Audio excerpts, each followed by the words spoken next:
নমস্কার, আজকে আমি বানাচ্ছি গুড়ের পায়েস। এখানে 2.5 লিটার দুধ নিয়েছি, গরুর দুধ।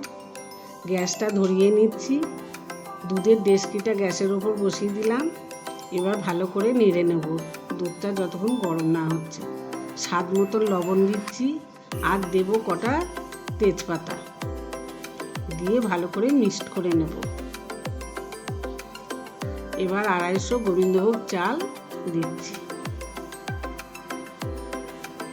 চালটা দিয়ে ভালো করে নাড়তে হবে।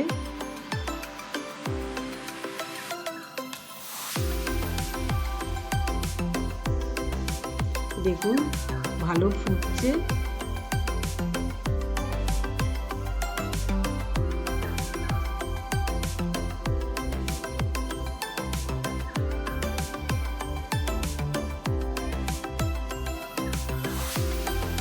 চালটা এবার সেদ্ধ হয়ে এসছে।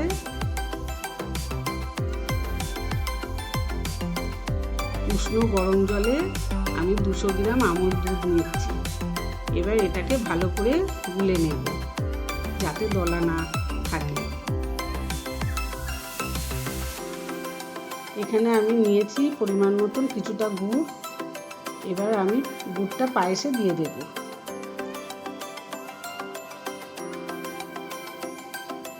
দেওয়া হয়ে গেছে। এবার গুড়টাকে ভালো করে মিক্সড করে নেব।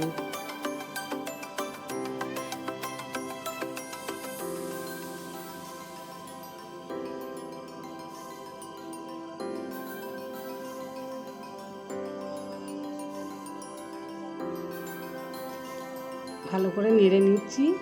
গুলে রাখা দুধটা আমি পায়েসের ওপর দিয়ে দিচ্ছি, দিয়ে এটাকে ভালো করে মিক্সড করে নিচ্ছি।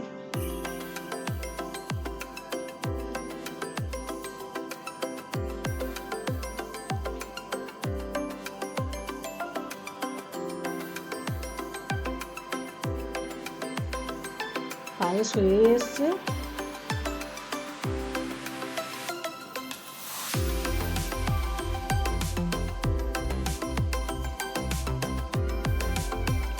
এবার কিশমিশ দিচ্ছি। গরম জলে ধুয়ে রাখা কিশমিশটা আমি ওর ওপর দিয়ে দিচ্ছি।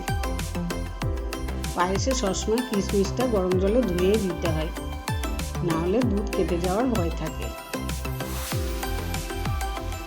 পায়েস আমার হয়ে গেছে। এবার গ্যাসটা অফ করে দিচ্ছি। পরিবেশন করার জন্য তৈরি পায়েস।